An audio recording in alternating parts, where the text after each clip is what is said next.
Sublime magnificence.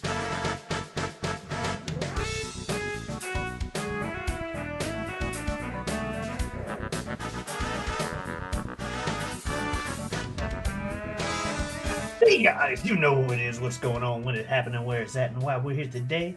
How you doing? It is I, the sublimely magnificent Big Ugly himself, Omariel Espejo Grande on YouTube, back with another episode that this guy hasn't seen. And as usual, I am joined by my co-host and runner-mate, one of my best friends in the world, El Director himself, Bill Smith. Hey Omar, thank you for having me back as always. Love being here, love doing this thing. It's my favorite thing to do. Sit here, talk about movies, sharing them, throwing them back and forth. One guy's seen it, the other one hasn't. Usually we trade off back and forth, but you are catching us in the middle of the Mission Impossible takeover to start season 4.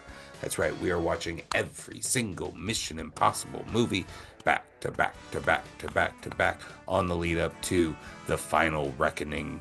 What we think is Tom Cruise's last Mission Impossible. Maybe the last Mission Impossible. Who knows? I don't know. But we have been going through them. First, we did 5. Then we did 6. I know. I know. Stop. We've already talked about it. Get over it. First, we started with 5. Then we did 6. Then we did 1, 2. And now it is time for Mission Impossible 3. Yes, sir. Mission Impossible 3. From 2006, IMF agent Ethan Hunt comes into conflict with a dangerous and sadistic arms dealer who threatens his life and his fiancee in response.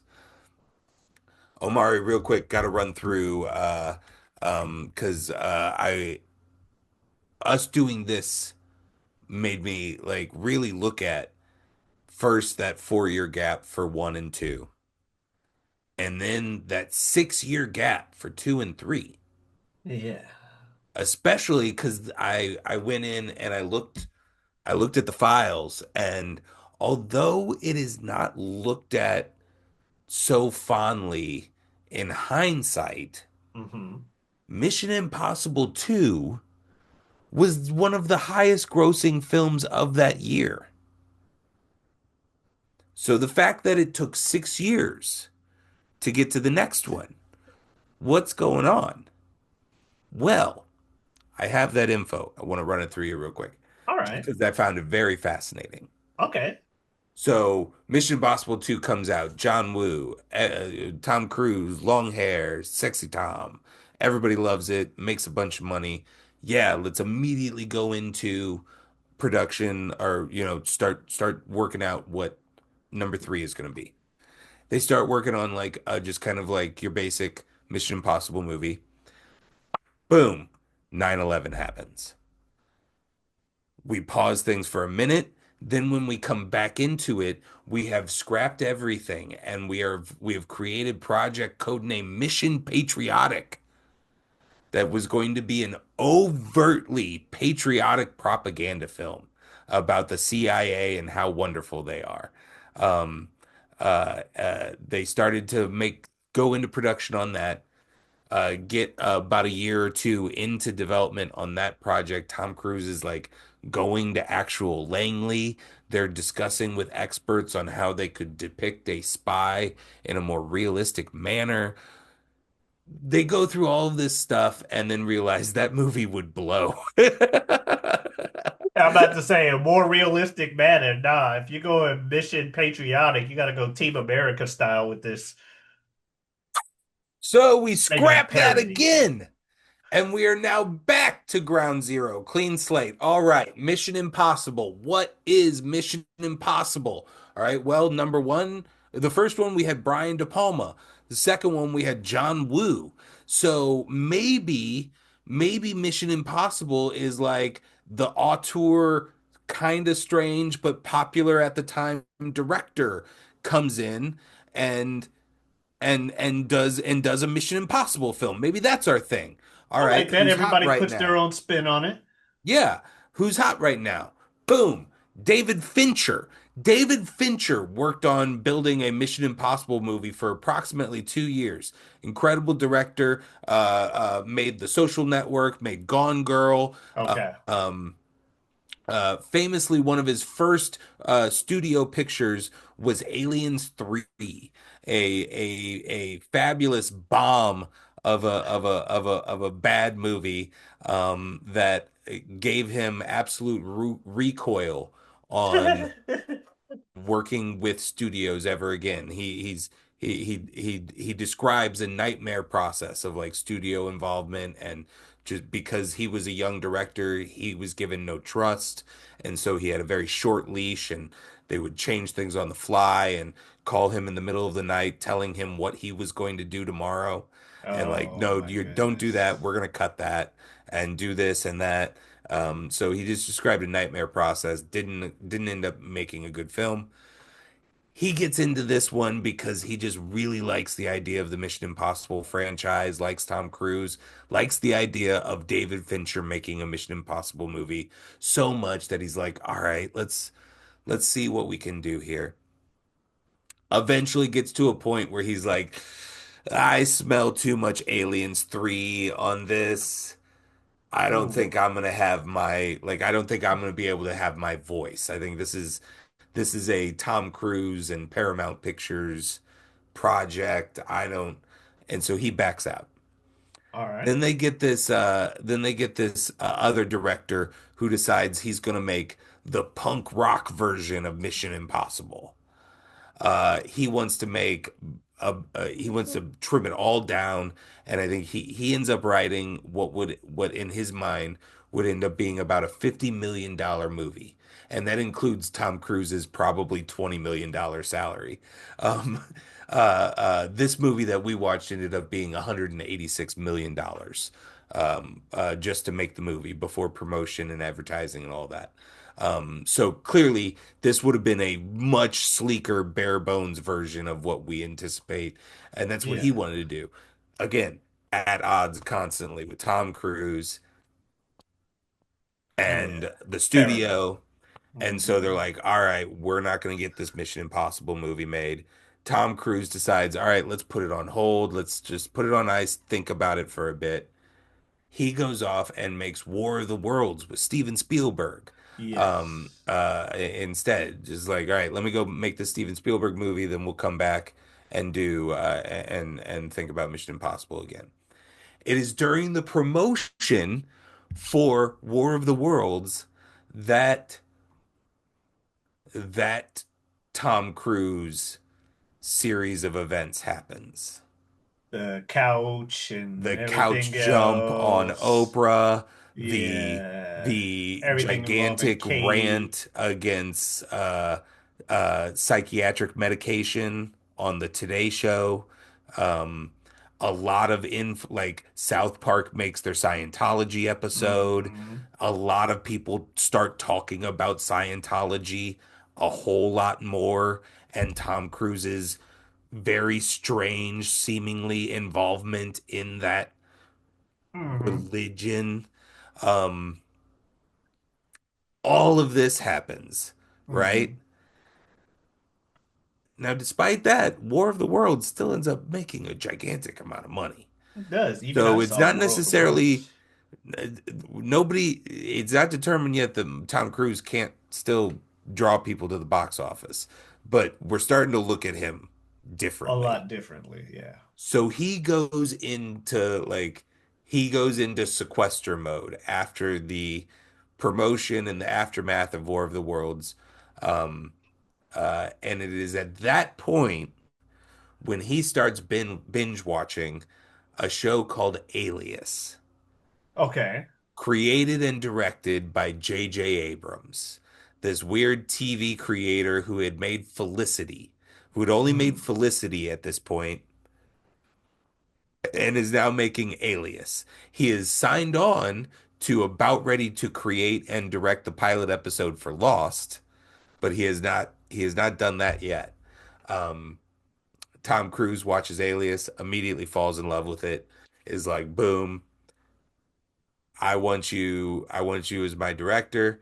And then he's like, oh, great. I'd love to do that. Oh, also, like almost in the same week, I finally got the phone call that this show that I created Lost is about ready to get picked up. I don't know, maybe it's not going to be a big deal, but I'm kind of a little bit committed to that. And then this other show that I created and I'm going to direct the first few episodes that also got picked up, so I'm going to have to go do that too. So then it gets extended another year while they prep, and J.J. Abrams does the final rewrite of what is maybe 8 different rewrites of this film before it comes out. That's All right. crazy. Sorry. I No, learned I that like I that. learned most of that. I mean, going back as a Tom Cruise fan and an active Mission Impossible fan, I may have known some of these things. I never knew about the David Fincher aspect, which he has a lot of interesting quotes out there. Never knew about the random indie director who his most famous thing is he filmed himself calling Tom Cruise and basically telling Tom that he's an asshole and he quits. And like put it up online before the age of like, Ooh, social media really sparked that doing that kind of thing potentially. damn, Um how bad was Tom? I can imagine Tom being an asshole. I mean, look at him. But how bad was Tom? I mean, sure, but also that's like even the guy admits that that was a really cringy, dumb, because he was being an artist, man. He wasn't going to be contained to Tom Cruise. He admitted in hindsight, years later, that like, oh, that's cringy, and it's like the one thing in life that I would take away if I. It's like probably in the moment he was looking at it as an art piece, like I'm Yeah. filming myself quitting. Like, But then um, putting that out there, that makes other studios look like, okay, this is a picky motherfucker. so yeah, had to get all of that out there. But Mission Impossible 3, Omari, we are at 4 now. You've consumed 4 of them already. So I have. you're what? You're expecting a MacGuffin, you're expecting a bad guy, you're expecting at Uh, least 1 or 2 new team members plus Ving Rhames. yeah, pretty much. I think we had established that Simon Pegg would be started to be introduced during the three and onwards.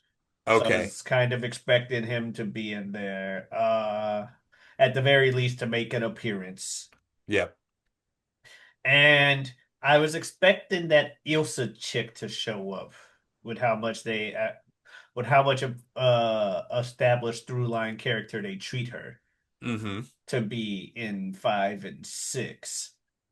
Uh, so I was like, okay. And I wanted to see if we would address old girl not being here, and if so, how. We don't. Tandy Newton. Yeah, we don't. But I wanted to see if we would. It would it be in 6 years. At the same time, I figured there was a strong chance they don't address it. Because also, especially when ironically, someone put 2 on when I was at work last weekend, and I'm like, hey, I just saw this movie. If it auto plays to 3, I will not be watching it because I'm watching it later this week. It didn't auto play to 3, but I was like, okay.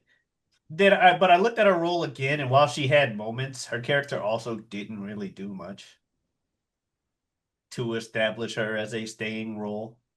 Mm-hmm. Even the ending, she just kind of stands there looking at him while he stands there looking at her, and it's like, okay, yeah, nothing's happening here. Yep. But yeah, like you said, I'm expecting a Mission Impossible movie that I was eagerly anticipating whatever differences I would notice because yeah, Mission Impossible 2 was pretty much exactly what I expect a John Woo film to be based on John Woo's reputation. Yeah. And Mission Impossible 1 was its own little thing where it's like, okay, yeah, it's still a Mission Impossible movie. Obviously, it's the first. You gotta get your cook, you gotta make the cookie cutter before you start cutting cookies with it. Um, but it's the bare bones, if you will, but it was still Hmm. good. And so I'm like, what does three do? How do we what differences am I gonna start noticing? But yeah, so I was just anticipating, trying to see what's different, see how we get to the point to where we're eventually at five and six and the stuff we're doing there. Because now Tom Um, Cruise is in charge, clearly, and he gets to decide what he does with his character and his stupid stunts.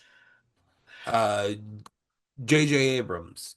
I assume both. Well, we've already watched one J.J. Abrams here, his second Yeah. Star Wars film. I assume you've watched the first Star Wars film, Force Awakens. Oh, yes.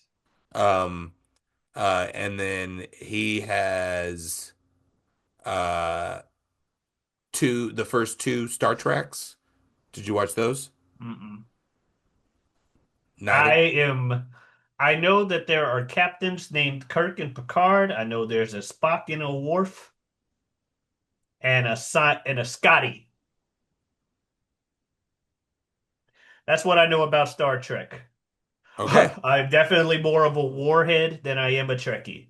I'm Yeah. not sure if Star Wars people call themselves warheads, but that's what I'm calling them now. Super 8. No, Okay. I yeah, I haven't All seen right. So Super yeah, 8. other than the Star Wars, you're pretty limited on JJ. Yeah, Alias, I'm aware it was a TV show. It looked interesting, just never watched an episode. And Lost it was pretty much out by the time you hear about it in the zeitgeist, it's obvious it's a highly plot-heavy show that you need to watch every episode of to get everything because this is the show for geniuses. I have a better intelligence than you because I watch Lost type shit. It turned me off of the show. I didn't get that from it, but Uh Yeah, I and got I that assume you were vibe a from Lost huge fans. Felicity head. Like my God, when she cut her hair, like was your world just spinning? No? Okay. No, I was aware of Felicity, but I never actually watched it. I watched Felicity. Okay. Just because my household was like there was a specific section during the peak of the Dawson's Creeks and the Felicities and the Hmm. Buffy the Vampire Slayers Yeah. where we didn't have any cable whatsoever to speak of. Thus, we were relying on the antenna, and there was something about the room that had the main TV Just where a you lot of could get, WB. yeah, you could get WB so good. That was a very consistent channel. Yeah, and Reverend Rice's channel, like for Yeah. some reason, Yeah. Channel was it channel like 46 or something like that, something like 42, that. Something like that. uh, But yeah, channel 11 came in just about everywhere. for every St. Louis head, Reverend Rice, everybody out there. Um, yeah, so the CW lineup was pretty big in my household growing up, specifically during that era. WB because they had Wayans Brothers and a couple other things Hmm. that was big for like us as well. And my sisters loved them some Dawson's Creek. That theme song will forever be stuck in my head because I would listen to it and then leave the room. All right, cracking into it. We start off hot. Yeah, we do. In medias res, I see. Torture right off the bat. Like, oh shit. And yeah, I was they were talking about things. It's like, so Tom is sitting here getting interrogated about some kind of item that we can't find. Or that he's like, did I give it to you? I thought I gave it to you. And then I'm like, okay, but wait, he probably doesn't actually know where this thing is because he clearly cares about this girl across the table or across the room from him. And we get the gunshot. And the movie starts with the it's like, holy shit, he just killed that girl right off the bat. And then I'm like, so we go back in time, right? To see how we got here. We're not just gonna continue from here, right? Like, and we do. And then like the little engagement party, and I'm like, oh, so they were getting married. No wonder she dies. He can't keep the same girl for all the movies. So I was fully convinced that she actually got shot because she was supposed to get married with him. and Right. because I've seen the later movies and know that I she think ain't there. first thing I want to say is uh I think right away the scene is really cool just because like you said in media res is almost always cool, and it's just a really cool trope to use, and like it's a very dramatic scene obviously, but I think it does a great job of immediately showing you why in my opinion this movie separates itself from the pack in one specific way, and that's the villain of the film. When the villain of your film is well regarded as one of the greatest actors that came across us in his generation, left us way too soon, obviously, RIP, Philip Seymour Hoffman. He's incredible in this movie. And and it's like the second the film opens, it is boom, Philip Seymour Hoffman delivering you a masterclass, and no slight on Tom Cruise either, doing a great job with what Yeah, I was he's gonna asked to do say, a lot of about to acting in say this scene. he does a great job. The fucking tear as he says the final no. Oh, That was that's what convinced me he didn't know where the thing was, and he wasn't just pulling dude's leg. And that girl probably actually died. um, the second thing I have to say is I'm really glad that you were able to watch it with that lens, because I was a little upset that a lot of this was ruined for you because that woman is heavily involved in Fallout. But she looked familiar. She is the nurse or she is the doctor of the refugee camp that the final Okay. set piece takes place in. Yeah, okay. And her and Ilsa have all that awkward back and forth because they're both former lovers thing. Yeah, I Um, remember there being something about Tom and his former lovers type deal going.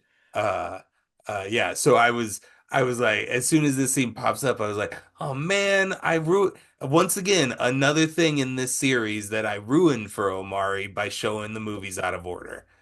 And I was just He's like, gonna well, immediately be like, that woman ain't dead. She shows up 4 movies from now. Like, I feel like to an extent, I well, all these we're white watching women look alike, so I well, knew that that was also still going to be a well, possibility. also Also, with us watching these particular ones back to back, 5 and 6 weren't as back to back 5 was a as the long rest of time ago these. Yeah. in the grand Like, scheme of things. Yeah. yeah. So that kind of helped me forget about her face, aside from she looks like a familiar actress, type deal. But yeah, I thought she had died. I thought she was dead because I knew she wasn't in 6. Although when you talk about them all looking alike, near the end of the movie, one of the shots, I'm like, New Girl looks very similar to Tom. Ethan's got a type.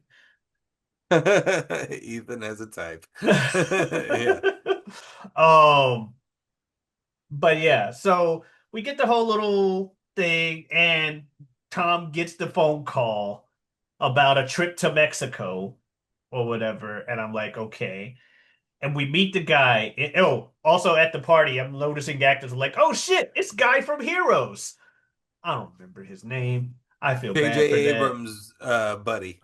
Yeah. I think Heroes might have been one of the things that that Mission Impossible had to pause for. I think he has a executive producer credit on that as well. Okay. I Um, watched Heroes oh yeah, Grant throughout. Gustin or something. Something like Um, that. I think he was like uh, Officer Park or something shit on the but show. yeah, I he's an Easter egg for all J.J. Abrams movies. He's one of J.J.'s like best friends growing up or something like that. gotcha. Because he's in both. He gets to fly a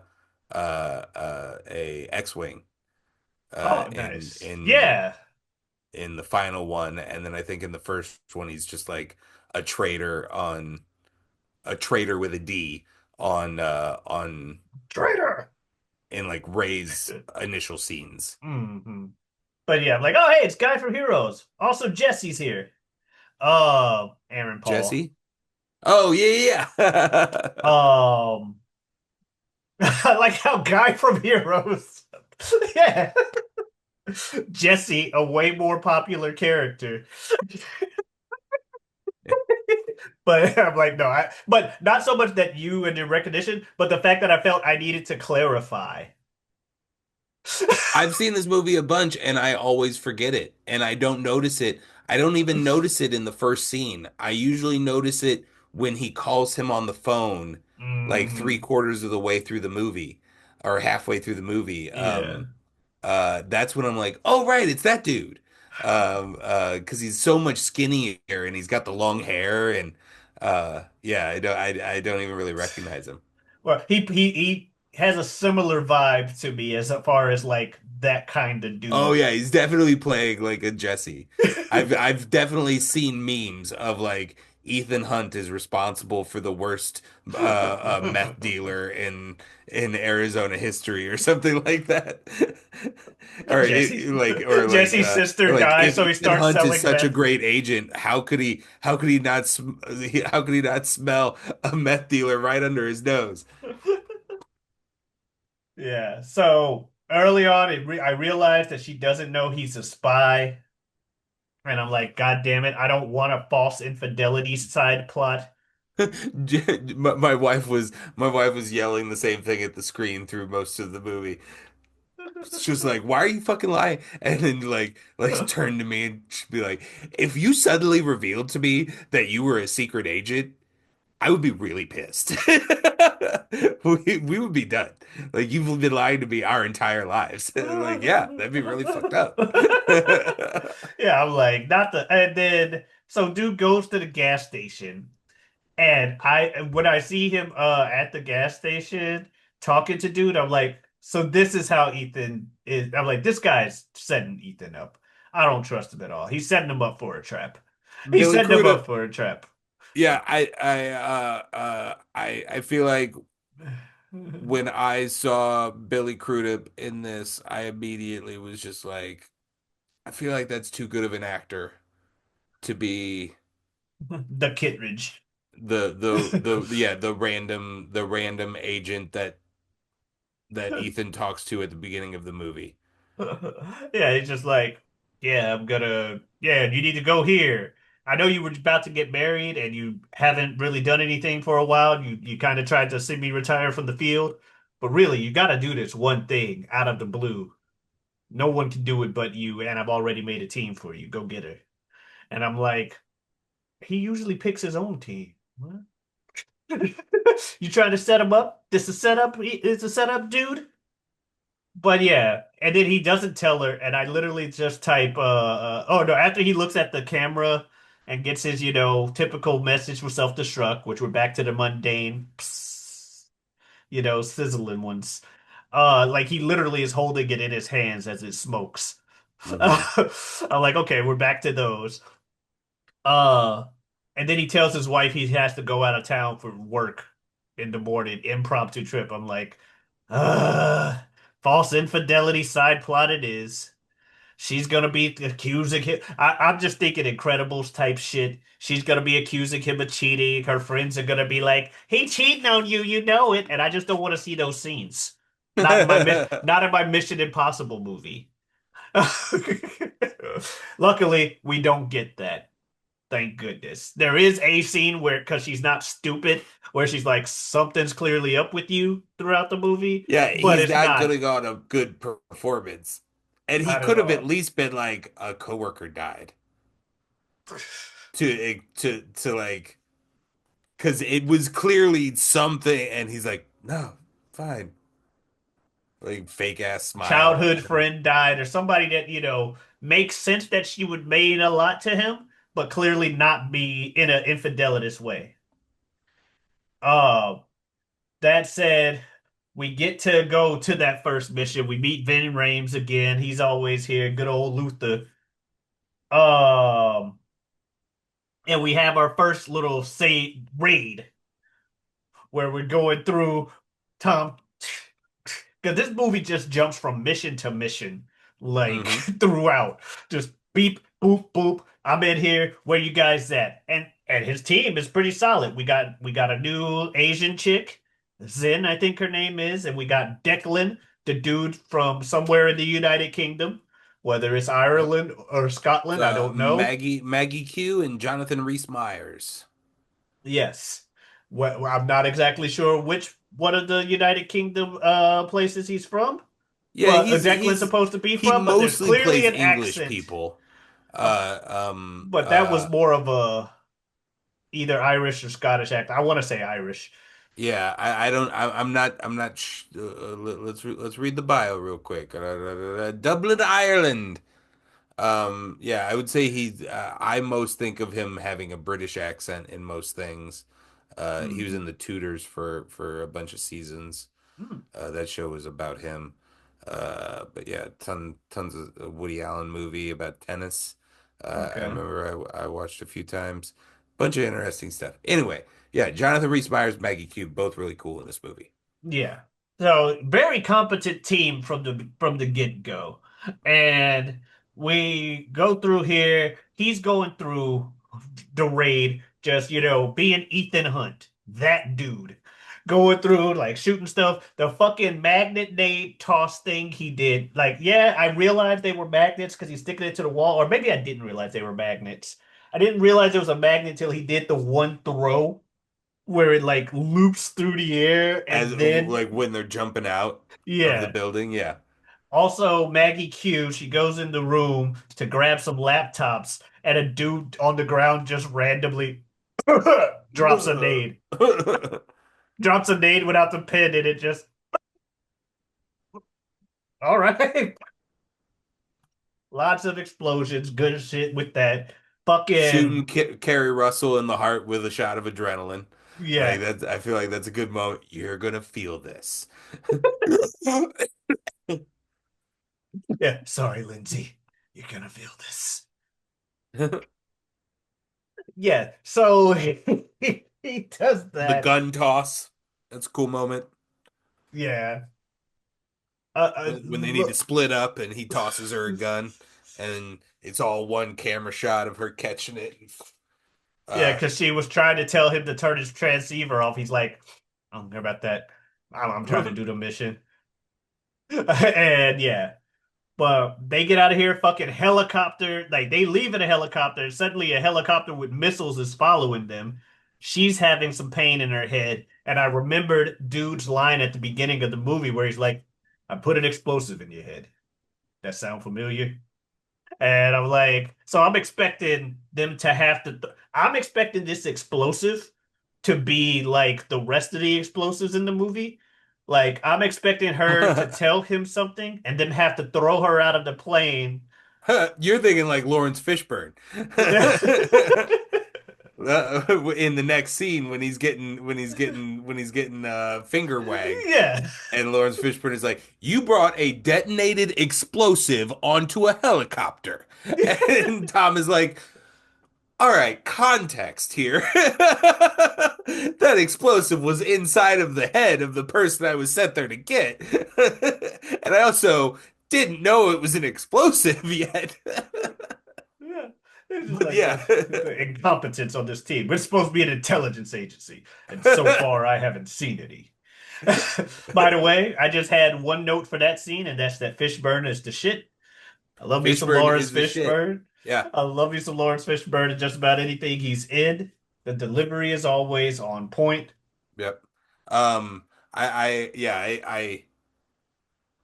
you already mentioned one of the things, and then that's my other thing. Is like I feel like that's I've said already, I think, in our watching of the other four at some point that I think three is the start of setting the tone for the rest of the films. One of them is like you just mentioned, where like we're going. Like Yeah. we're almost every scene we come into is almost like it's like 10% into the scene already. Like we missed somehow it cut the first 10% and we're just like we're already here in the middle of it. Yeah. And it's also a little bit more globetrotter Yeah. than before. Like we're bouncing, we're going to at least three continents in every Mission Impossible movie from here forward. Uh, and then finally, like the ancillary characters around Tom Cruise dramatically improve. Like that could just be some random old white man who's playing senator, and he's played senator or governor or lawyer 37 different times in other things. But they cast Lawrence Fishburne, and Lawrence Fishburne fucking lays his dick down on that table in that scene. Pretty much, he takes control of that fucking room, and it's godlike. Like I love me some Lawrence Fishburne. Uh Also when they were leaving, the fucking windmill kill of the helicopter, hmm where with Maggie Q hanging from the helicopter and that blade flying through the air, I thought we were gonna get some Final Destination shit. Hmm. Just like, oh, this is she just so coincidentally has to be laying out there the perfect angle for chop chop chop chop her arm off, and he's like, ah, traumatism. Uh, Traumatism, whatever. Traumatization, I think is the word. But yeah, like he got traumatized. But hmm yeah, anyway, we do that. Oh, almost forgot before they go in there. Fucking Luther typing on the truck. Guns one, activate. Guns two, activate. Guns three, activate. Guns four, activate. Just activating guns left and right. And his four rollerball mouse things. I'm like, all right, that's a lot of fucking guns activated, man. But He's cool. got a what do you call your sticks Uh, that you'll travel with? Stick, fight stick, Fight stick, stick? arcade stick. Okay. Yeah. That's what I picture him. That's what he thinks of that little console setup he's got. Pretty much. But yeah, so they get out of there, they get chewed out, as we expect, by Lawrence Fishburne. And we find out the girl, because she seemed like she clearly had a message for Tom, but she sends him a microdot. And I'm Also, I thinking, think really cool effect to like you said, go the opposite with it. And it's not his her head doesn't explode into like red paste or yeah, anything like that. It's just this really weird, unsettling, just like a, click. Yeah. And her eye gets really foggy and white. yeah, Yeah, it's like it's unsettling is I feel like the best word I can have for it. that's a great So word really for it. interesting choice there because you'd automatically assume just all right, so that's the head pops. Like somebody would read the script and be like, all right, so you want a head pop right there? And like JJ's Yeah. like, no, no, no. Actually, just get me a weird contact lens. And we're gonna do it all in acting. Now I gotta tell some family that their daughter died on I-95. Lawrence Fishburne. But yeah, we meet Simon. I'm like, oh, hey, Simon. Nice to see you, Simon Pegg. All right, good to see you in the movie. Welcome to the franchise, where he's just some like nervous, nerdy dude. Yeah. And he mentions what he thinks the rabbit's foot might be. The anti-god is what he nicknames it, which that's a hell of a nickname for a MacGuffin. The anti-god. Whenever someone tells me something like this, I just assume it's the anti-god. Okay, so the rabbit's foot is an anti-god. Got it. Whatever that means.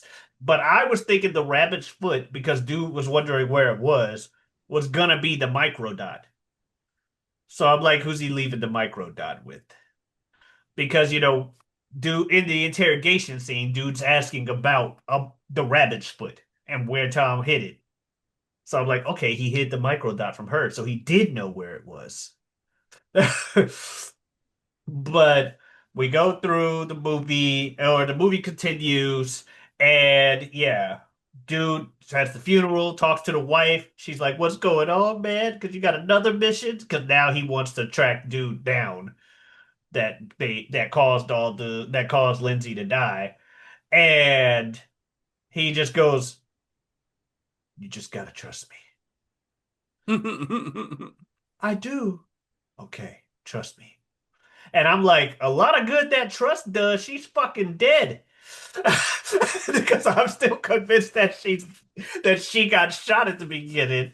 I'm just like, a lot of good that trust does. But yeah, like we said, movie gotta keep moving. And they're like, dude's gonna be in the Vatican. How we doing it? We're Ethan Hunt and crew. That's how we're doing it. We're just gonna make it happen. So we get to fucking Vatican's outside Vatican City. They had the little Italian argument scene. Hey, let me know. And then people pull it on the side of the road and like, this is just funny to me. I have no idea what they're saying, but it's just white motions. And yeah, but very smooth getting into the Vatican. Smooth fucking toss a magnet up. Bam, right on the camera. Climb the wall Yeah. immediately. Boop, boop. Come down. Smooth ass costume transition. I Also, would he say does the flop we 3 movies in probably a row. this film this is also another one of those setting trends thing. I would say this wall climb is probably our first actual stunt by Tom Cruise where there's like a like yo, if you could like if something went wrong, you could fucking die kind of thing. Like we could be working on the movie where Tom Cruise dies kind of thing. Like this, although extremely small in the grand scheme of what we end up getting to, um, Fucking crazy uh, ass. uh, before this, it was really like he rode his motorcycle fast in two, Yeah. but he's also a very accomplished motorcycle rider, so he's doing that all day, every day anyway at that point in his life. So it's like, all right, that's the reason why there's a big motorcycle chase in that movie is because Tom is obsessed with motorcycles at that point in his life. Um, uh, so it's just like that's like, and yeah, the first one, that wire thing where in reality, he's not anything more than like 4 feet off the ground at any given moment, kind of thing. Or if he is, there's a bunch of pads underneath him, kind of, because that's how that movie was made back then. He doesn't have that Tom Cruise cachet yet. Uh, so this one of the one single shot going up uninterrupted is an actual wall of that height that he's just scaling at the trust of that one single wire, and then the fall down again. That's both Tom Cruise, probably the first official Tom Cruise stunt that we came to know it. Yeah, I could see that. Because it was kind of ridiculous, but especially when you mentioned that, yeah, that was completely authentic because I wasn't even thinking about that. But yeah, but I was just They noticing built the like, oh, wall. hey, three They movies in built a the wall row. and it He was does just the randomly in the thing. middle of a field. And then they CGI Vatican City around it because they're not going to let Tom Cruise do that to the actual walls of the Vatican. Well, yeah. Um, but yeah, that is an actual wall of that height that Tom Cruise is doing in two separate single shot takes. So yeah, I think it's a big deal Oh, in the that world of cinema, is. considering that's the start of where we end up going. Indeed. But yeah, he's going into the Vatican, smooth costume transitions. Maggie Q's got her disguise to keep an eye on the dude. Luther's going underwater, and driver dude is getting into his positions as well. And He's got the shittiest job of them all. They got him going all over the fucking place. Like, goddamn. He is just constantly just winded because he's got to run all over go deep into the fucking building to costume change just so he can sprint all the way back out to the entrance and be like, yeah, she can come in. Okay, let me go back in. It's just, damn, bro. let me go help him uh, sneak dude out of the hole and all that shit. Meanwhile, Tom is in a father's is in a priest's robe, Hmm. just like, what's up? Hey, getting into his position, waiting for the dude. Now, when old security guard peeped Tom coming through the basement, like past the like security room, I thought that was gonna matter more, but no, he ignored it. I'm like, they just showed him looking. He's gonna notice now. Nope, nope, he didn't. Whatever. But yeah, pretty smoothly getting the dude out of there, with the exception of the like slight snag. Because I'm expecting shit to go wrong at some point because it's going too easily. But I'm underestimating our main party, clearly. But they get to the bathroom and they do the whole kidnapping thing. And I like the little scene where dude sees his face and he's like, "What is this? Read the damn thing." Why the fuck you want me to read this? What's going on here? The fucking read it. And then yeah, obviously we have to have some kind of conflict. Security guard comes in like, "Are you okay?" Haven't uploaded the full voice matching thing yet. So Tom has to do the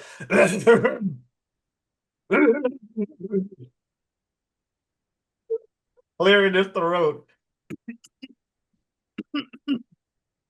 I thought this was a really interesting choice.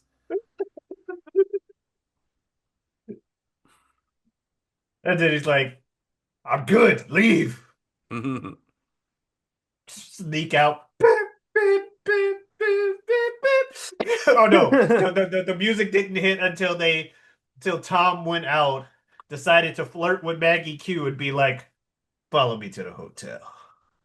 Let's go." And then they blow up the car after sneaking out. Yeah. And then And then of course like because my wife almost spit taked. She was like, "Why are they on a speedboat now?" It just jump cuts to them on a speedboat. Hey, mission success. Speedboat time. yeah, we blow up the car and we're on a speedboat. All right. Hey, the movie's gotta move, right? So next thing we know, we on the fucking plane and he's trying to interrogate him. And dude's like, "What's your name?" I don't give a fuck about any of your interrogation. Yeah, You know, Tom's like, "Where's the rabbit's foot? I can help you. What's going on? Blah, blah, blah, blah, blah. Where's the rabbit's foot?" who the fuck are you? Do you even know what's going on? You got a wife? I'm gonna kill you in front of your wife. Like it's just not working at all. And so he freaks out and he starts hanging him out of the airplane, which again, like you helped me on that airplane from earlier in the movie. Um, but what made me mad during the scene is while he's hanging him out of the airplane, Luther apparently didn't listen to the 5 minutes of "I'm going to figure out who you are and kill you in front of the one you love most." He just keeps going, "Ethan, don't do it, Ethan. Ethan, stop. Ethan, stop yelling his fucking name. Ethan." And then he wants Ethan to snap out of it, but come on, man. This dude, if you do let the man live, he clearly wants to know who Ethan is so he can fuck him up. Uh, and sure enough, he's like, "So that's how you are, Ethan." Damn it. And then, because the movie's got to move, we're on a bridge. Like, yeah, transport them home. And halfway during the transport on the bridge, we get the micro dot. Finally, thing. And she's like, "It's Brussels. He did it." And so I'm like, okay, Lawrence Fishburne? I mean, that makes sense why you would hire him. I just really didn't trust other dude, though. Are you sure it's not both of them? Are they working together? Type shit. And sure enough, attack on the bridge. That had its cool moments. The fucking Tom Cruise running explosion sends him into a fucking car, which part of me was wondering, was that also one of his stunts? He's like, "How close can I get to an explosion and live?" Yep. Yeah. Yep, yep, yeah. It wasn't so much the explosion as the wrench. Like he was on like a wrenching system for Mm, getting thrown into the car, and he wasn't happy with how it looked on camera.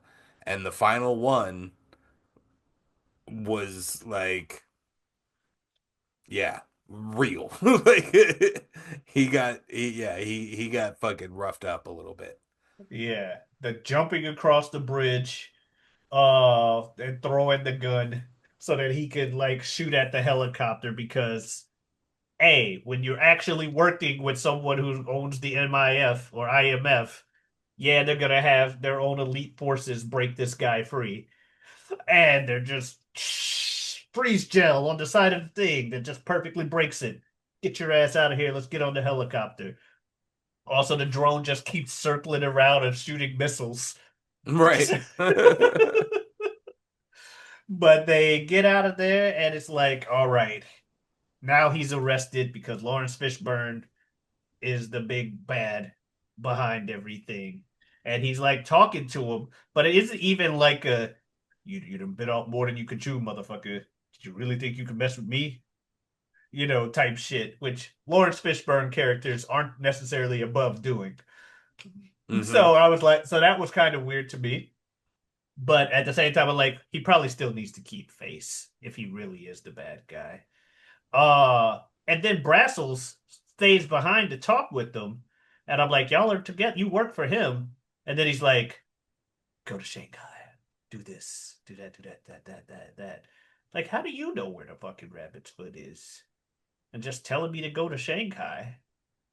But that's just me being overly suspicious, of course. Hmm. And we get him escaping, which sick moment in and of itself. But the second he does, oh no, shortly before that, before he gets arrested, we find out about the wife getting kidnapped. My bad. Because dude Oh yeah, knows yeah. his name now. Wife gets kidnapped, walks right past him in a classic fashion. I need to go save my wife. Dude, kidnapping wife walks right past him. Boop boop boop. As he gets out, and then he gets arrested and has to escape. It's Ethan Hunt though. You give him a chance and he will make the most out of it. And dude gave him a weapon to escape with. The "We Are Family" moment, hilarious. Or him just mimicking Lawrence Fishburne. Hudson to so-so. Da, da, da, da, da. It's Hunt. I know it's Hunt. And Lawrence Fishburne, I fucking know it's Hunt. What the hell's wrong with you? I am me here. Yeah, I clearly know that's not me on the radio. And then him trolling at the end with the "We Are Family" on the speakers. Yeah. Like, are you fucking kidding me? Like interrupt his stride, doubled back to make that joke. He could have set that down anywhere. He did just stop, turn around, put it next to the thing, and like, yeah, I want you to know I'm out of here. But So yeah, we have another Mission Impossible movie where Ethan Hunt is America's Most Wanted. because of course he is. And yeah, he goes to Shanghai. The team gets sent coincidentally right to the same place he gets sent to, and they come up with Tom's next stunt. Well, I'm it's I although yeah, it is what we find out to be the bad guy leading us there. It is from the info from his briefcase. Like Oh, I think okay. he mouths that at some point. He's like, we've already broken down the briefcase. The meeting point for the Rabbit's Foot is in Shanghai. Go to blah blah blah. Or whatever that dialogue is. But I think he mentions that like, I only thing I had remembered him doing was like I intercepted his call. I know he's got your wife hostage. mm-hmm. Go to Shanghai. But yeah, if he mentioned the briefcase, I'm like, okay, that makes sense too. Um, but yeah, they're like, so what are we doing? Well, I got 2 hours left before I need to save my wife, so I'm Spider-Manning this shit. What the fuck? I'm gonna swing from one building to the other building, then I'm gonna jump out with a parachute. But the parachute can't come out like at a high enough height. You'll barely be enough if you jump off the roof. It's happening because my wife is in danger. All right, homie, we got you. it's a stupid plan, but you're Ethan Hunt. We gonna make it happen. It's not called the Impossible Mission Force for nothing. And yeah, now Yeah, we're this one is not real. Most of this is CGI, and he's swinging from yeah, a large enclosed studio's amount I of would have height. been surprised if he actually did this one because Nowadays, of this the would have been sliding. absolutely real, but he didn't have the cachet to get on the top of one of a country's most prized buildings and swing to another one of the buildings yet. Yeah. The sliding down the building is when I was like, okay, this can't be like I had like enough knowing Tom and what he becomes with suspension of belief until he started sliding down. I'm like, no, there's no way even Tom would trust himself to catch himself on that railing, sliding at that speed down a building with nothing to stop him. And he Yeah. has to do a pantomime shot of two In people. reality, he's doing all of that stuff, but the drop is only like 6 feet. Yeah. Yeah, that's what I'm saying. He would Yeah. not trust himself to be like, yeah, nothing underneath. I got this. But still a cool shot, cool scene, him getting into the building. And what I love is that they just showed them, he's like, I'll be out in 5 minutes. And they showed them all like wary. And then he's just like, I got it and I'm coming out. We skipped the whole thing because of like, the first movie, you see how he does things when he gets inside the building. You know he's gonna get it done. He's gonna sneak around, he's And we've gonna already shoot kind of done people. it once this movie to get Kerry Russell. Yeah. Like it's like just picture that and put it here. Pretty much. Yeah. So yeah, he's just like boop, and he's like, "I'm coming out." Wait, what? Where are you coming out from? I can't make it to the roof. What? Window. Oh, he just jumps out the window and then falls into the window because yes, the parachute can't be operated well that low to the ground. It was barely going to be enough from the roof, and he's jumping out from like the middle of the building. Yeah. Yeah. I love him landing, and then the dude just so happens to be cleaning the room and just looking at him like, the, the fuck? And then Wynn just picks up the parachute and takes him out. So just one of those things where you just put yourself in a random NPC's shoes Hmm. and just, what the fuck did I just see? A random American just came crashing through the window and Right. flew out in That like dude's 30 got to file a seconds. report with his manager now. He's got to let his manager know that in his overnight shift cleaning the offices, he did not break that window. He's got to explain why that fucking window in his area of cleaning is shattered to a million pieces. You wouldn't believe this. An American just crashed through the window and Pulled then out a flew crazy away. looking thing with, I think, a biohazard symbol on it, and then got sucked out of the window again. Uh-huh. An American, you say. Yeah, yeah, yeah. That'll be $2,000, by the way. You're fixing the window. Yeah, uh, yeah, that. But yes, he goes to the street barely dodging a truck and everything. Cool moment. Almost drops the rabbit's foot. Like, is this how he loses the rabbit's foot? Because dude wants to know where the rabbit's foot is. Where does he hide the rabbit's foot? And I'm still because he's getting interrogated about it. I'm like, does he leave it with one of the boys? Because they eventually save him, and we get the car chase. Cool car chase. It's Mission Impossible. So of course. Um. Oh yeah. One of my notes was "Damn it, Jesse," because of that phone call you mentioned earlier. right. Where it's like your British friend called. I'm like, "Damn it, Jesse." I said that a Stupid. lot through the first 3 seasons of Breaking Bad that I watched, and I'm saying it now. I probably would have said it through the latter 3 seasons, but I ain't seen him yet. Um. Anyway, he I watched the fucking first season of Breaking Bad. and then I haven't watched anything since. Not out of choice necessarily. Like Same. I didn't dislike the show or anything. The idea of the show became bigger than watching the show. Yeah, I watched it with friends and then we split up and then we missed some appointments and then one of the people in the group said, "Fuck it, I'm not waiting on y'all," and watched it without the rest of us. So we were like, "Well, fuck it. If you're gonna be that way, I guess we'll watch it all on our own." Proceed not to watch it. At That least I didn't watch all of it but the last episode so I could have Schrodinger's finale. would be crazy.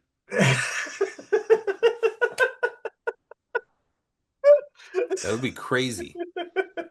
The kind of person who would do that, I wouldn't trust with anything, It, particularly it, opinions on TV or movie and products. Like, that's the kind of person uh, that would like Greatest Showman yeah.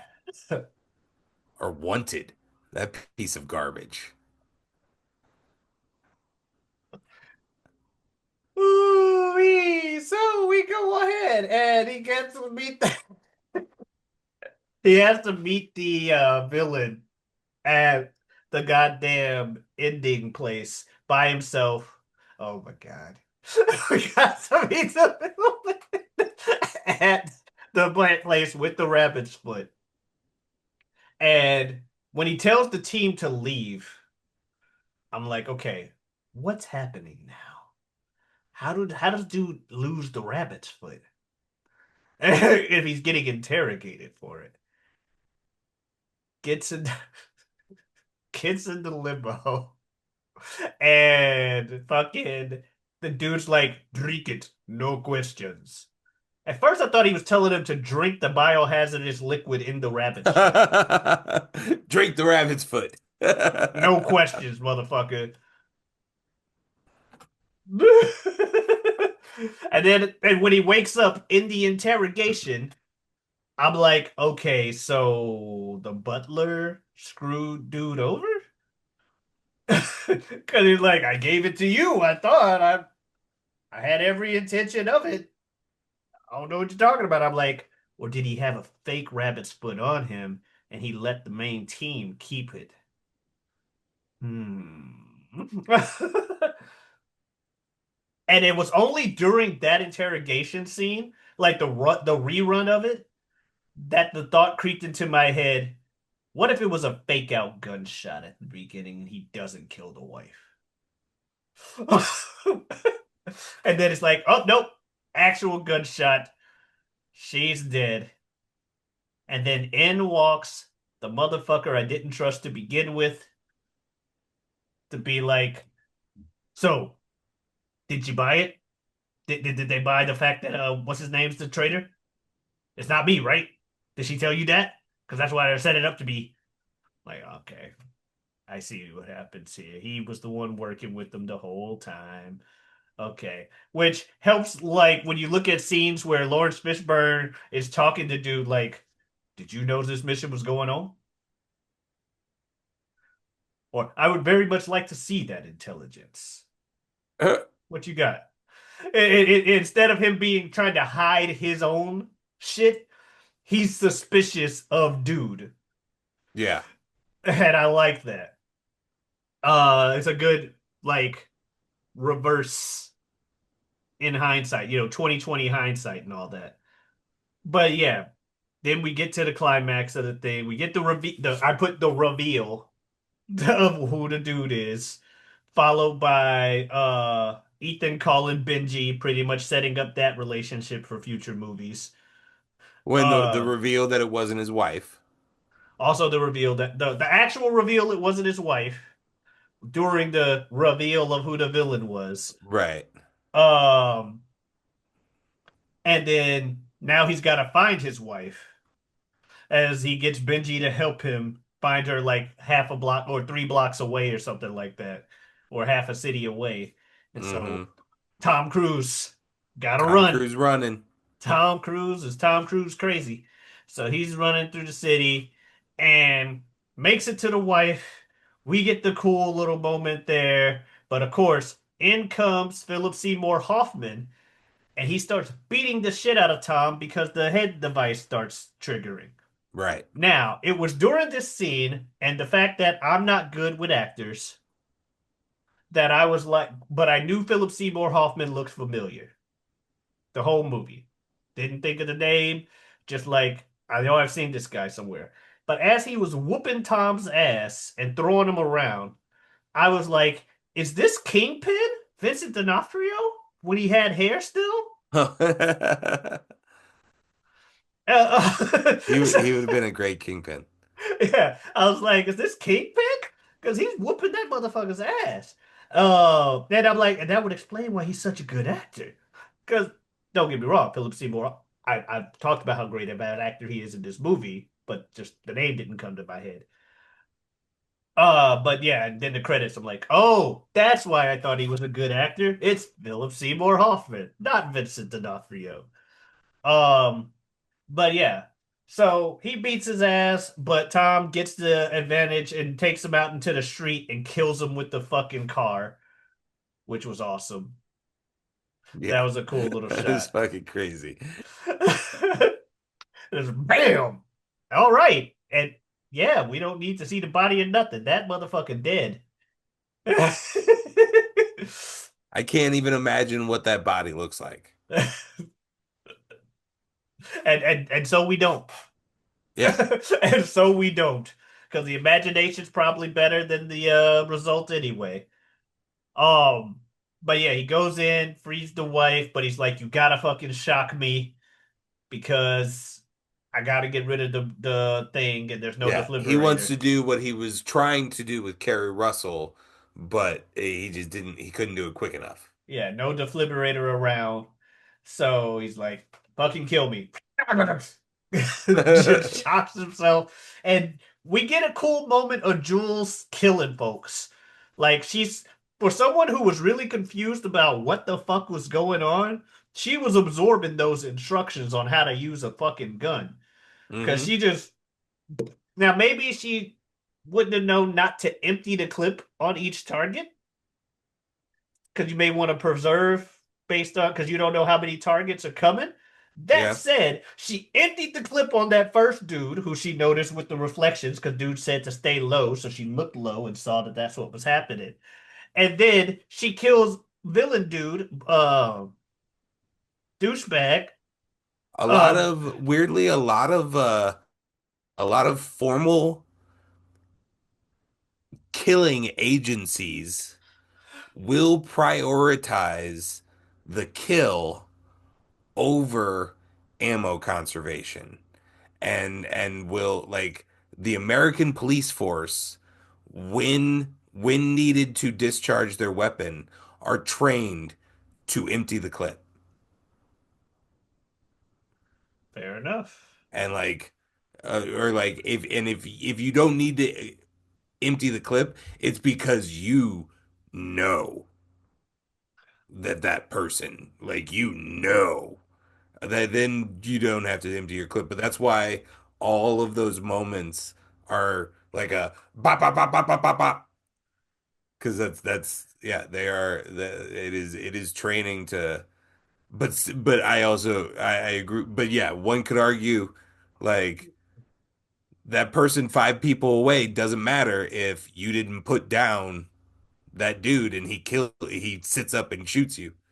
So Yeah, but there's sides to both argument, I think. there's 5 bullets and then there's 15, I think is what I'm getting at. I also think she discharged that first clip before it was actually empty, unless she started with a partial Mm. magazine, I guess. But either way, she listened perfectly, reloaded, and shot dude as he came around the corner. He's like, "Wait, you're in here?" I feel like the Billy Crudup, the actor, even gives, or maybe I'm just reading it, but I feel like there's a little bit of a like by a girl energy. Not necessarily by a girl, but like by a nobody. Like Yeah, you're not even a secret agent. you're like, this is Kind how of it look. happens. Yeah. Yeah, like, wait, you're free, and you're the one who kills me. And Tom wakes up with the gun after she resuscitates him, and then and I love his line of, "You did that? Cool." Or wow. And then he finally tells her because of course he has to after this point. If It'd your be ass would really have tried to fucked. make some It'd be shit up, really if fucked your up if ass you tried to did. if your ass tried to make some shit up at this point, I'd be so mad. He's like, okay, so I'm part of the Impossible Mission Force, and like you said, this is where they start like poking fun at the name of the IMF and stuff like that. Like, no, I'm serious. That's what it's called, the Impossible Mission Force. Yeah, that's what I'm part of. And we get Lawrence Fishburne giving him his whole thing. We don't know what the rabbit's foot does because why not? Again, the mystery's probably better than anything we could imagine anyway. But it's the anti-god. Because yeah, as long as we don't tell you what it is, it could be the anti-god. And now it's in America's hands. So watch out, other countries. Pretty much. That's the message there. And we get the ending of the movie, and yeah, Mission Impossible 3. All right. I liked it. Not gonna lie, I liked it more than two. And like two was has its John Woo moments, and it will always be good for me to just put on in the background or something, because boom, explosions, ha ha ha, serotonin. But or not serotonin, but like dopamine. Yeah, whatever makes you feel happy. That one. Mm-hmm. Um, Yay! Ha ha ha ha ha! That's Mission Impossible 2. Mission Impossible 3, it's a bit of that with a better like plot line. Or better constructed. And like I said, it's the new, or like we've said, it's the new format that would be used going forward. And what I love about all these movies, 2 hours.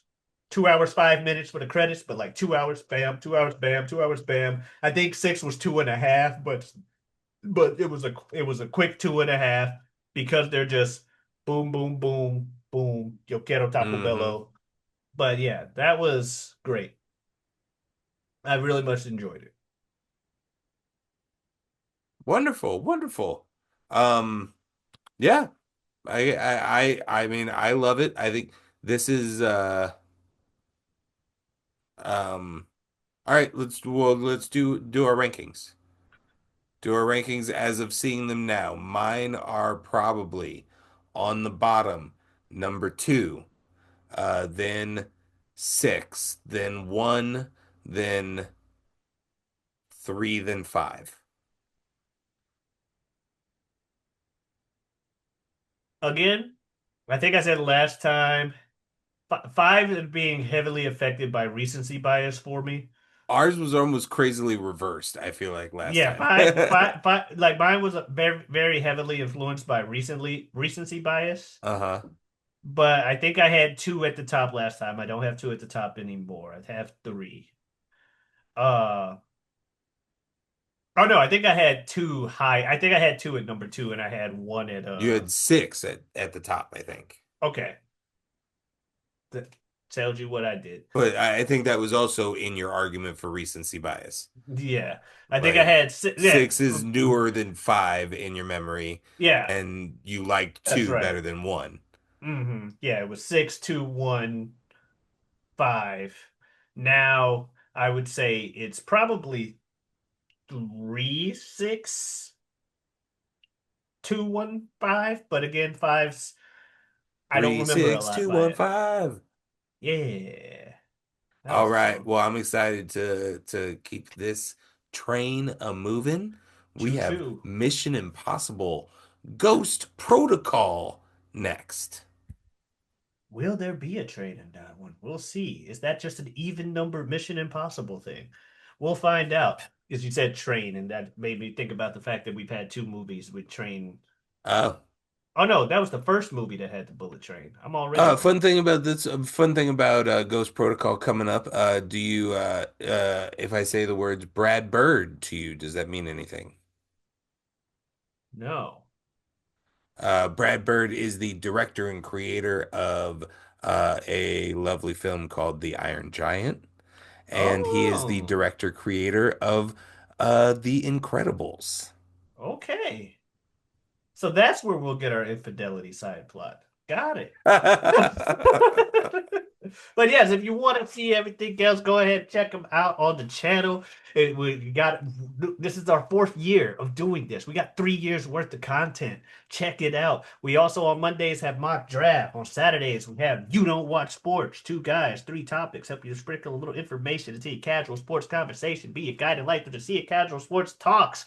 Whenever it happens, whatever we want will return with whoever I was talking about. We know who that was. It was Super Jazz.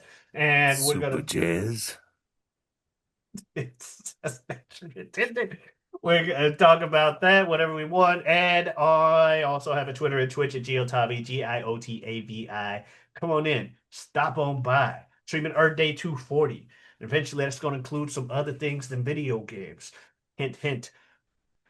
Check it out. Billy, got anything you want to say? Nah, you think he's said enough. And I mean that in an intimidating way. You know what he means. Have a good one. Adiosness.